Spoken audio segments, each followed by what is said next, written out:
మా ఇంట్లో మా నలుగురికి ఈ కలాకండ్ అంటే చాలా ఇష్టం. మరి మీరైతే పాల్కోవా అని పిలుస్తారు, మరి మీరేం పిలుస్తారో నాకు అయితే కామెంట్ చేయండి. మా చిన్నోడైతే బాగా రిక్వెస్ట్ చేశాడు, వాడికి చాలా అంటే చాలా ఇష్టం ఈ కలాకండ్.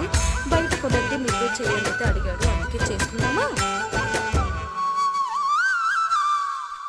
ఆశా దీపికలై మెరిసే తారకలు, చూసే దీపికలై విరిసే కోరికలు, మనతో జతై సాగుతుంటే హో అడుగే అలై పొంగుతుంటే